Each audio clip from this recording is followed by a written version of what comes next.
Hello viewers, আশা করি সকলে ভালো আছেন। নতুন একটা ভিডিও নিয়ে হাজির হলাম আপনাদের মাঝে। সাবুর পায়েস তৈরির নতুন পদ্ধতিতে আমরা কিভাবে সাবুর পায়েস তৈরি করতে পারি সেটা সর্বপ্রথম যেটা করা হয়েছে সেটা হচ্ছে সাবু কিন্তু আগের থেকে 25 থেকে 30 মিনিটের মতো ভিজিয়ে রাখা হয়েছে। আর পাশাপাশি এখন যেটা দেখতে পাচ্ছেন সেটা হচ্ছে কড়াইতে দুধ দেওয়া আছে। দুধটা জাল হওয়ার সাথে সাথে বা যখন গরম হবে, এই যেটা বলছিলাম যে সাবু কিন্তু এই ভিজে রাখা আছে। দুধ যেটা আমরা পূর্বের কথায় আসি, দুধ যখন গরম হয়ে যখন তাপমাত্রা বৃদ্ধি পাওয়ার পরে যখন ফুটতে শুরু করবে, তখন কিন্তু আস্তে আস্তে সাবুটা ঢেলে দেওয়া হবে আর কি। এই যে নুপুরের মায়া কিন্তু রান্না করছে।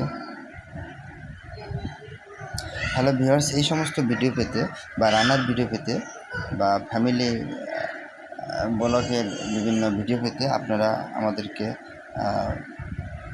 সবসময় সাপোর্ট করবেন, পাশে থাকবেন। লাইক কমেন্ট শেয়ার করতে ভুলবেন না এবং সাবস্ক্রাইব করে পাশে থাকবেন। নতুন ভিডিও পেতে সাবস্ক্রাইব করে পাশে থাকবেন, আমাদেরকে সহযোগিতা করবেন। এখন দেখতে পাচ্ছেন দুধ কিন্তু আস্তে আস্তে ফোটা শুরু হয়ে গেছে আর কি। পাশাপাশি যেটা দিল একটু মশলা, মানে স্বাদ বাড়ানোর জন্য যেটা দেওয়া হলো সেটা হচ্ছে আপনার ডালচিনি বলা হয় যেটাকে, বা অনেক সময় আমরা এটা এলাচ বলে থাকি, অঞ্চলভেদে এক দিকে একটা নাম। আর এখানে যেটা দেওয়া হলো কিছু কিশমিশ দিল আর কি, খাওয়ার স্বাদটাকে বাড়ানোর জন্য। এই যে দেখতে পাচ্ছেন দুধ জাল দেওয়ার পাশাপাশি নাড়াচাড়া করে দেওয়া হচ্ছে।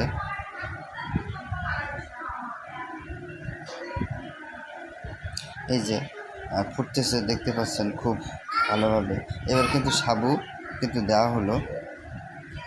সাবু আগে বলছিলাম কিন্তু 25 থেকে 30 মিনিট ভিজে রাখা হয়েছিল। সাবু যেহেতু এটা শক্ত থাকে, ভিজে রাখলে একটু হয়ে যায় আর কি, নরম মতো হয়ে যায়, নরম হয়ে গেলে ওটা সাধারণত পায়েস তৈরি সুবিধা হয়, পরবর্তী ক্ষেত্রে আমাদের জন্য সুবিধা হয়, তখন আর কিন্তু শক্ত থাকে না। নাড়াচাড়া দেওয়া হচ্ছে যাতে অন্তত খুব সুন্দরভাবে মিশে যায়, এবং মিশে গিয়ে যখন গাঢ় হয়ে যাবে এক পর্যায়ে, গাঢ় হয়ে যাওয়ার পরে এক পর্যায়ে নামাই দেওয়া হবে। নামাই দেওয়ার পরে কিন্তু কিছুক্ষণ পরে, অর্থাৎ যেহেতু গরম থাকে, গরমটা যখন আস্তে আস্তে ঠান্ডা হয়ে যাবে তখন কিন্তু আস্তে আস্তে খাওয়া হবে। সাধারণত এগুলো শরীরের স্বাস্থ্য ভালো রাখার জন্য এগুলো খাওয়া হয়। আপনারা চাইলে বাসা বা বাড়িতে আপনারা যেখানে থাকুন না কেন, আপনারা এভাবে তৈরি করে খেতে পারবেন।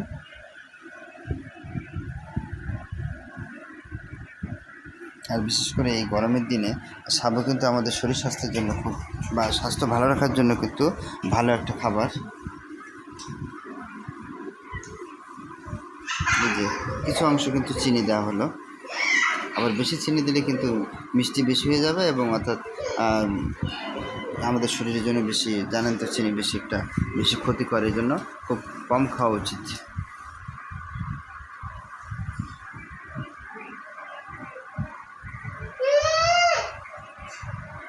এই যে নাড়াচাড়া দেওয়া হচ্ছে আর এদিকে তাপমাত্রা তাপ দেওয়া হচ্ছে চুলায় তাপ দিয়ে এক পর্যায়ে এই যে দেখতে পাচ্ছেন গাঢ় হয়ে যাওয়ার পাশাপাশি পরবর্তী হয়ে গেলে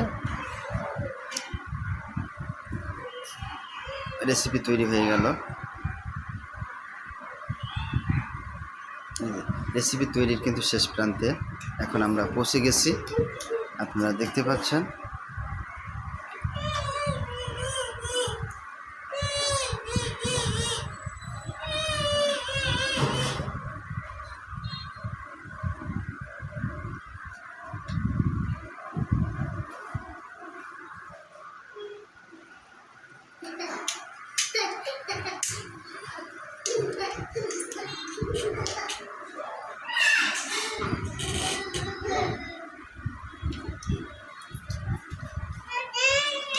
এই যে আগের থেকে দেখতে পাচ্ছেন, আগের থেকে অনেকাংশে কিন্তু চাপ দেওয়ার ফলে অনেকাংশ কিন্তু গাঢ় হয়ে গেছে।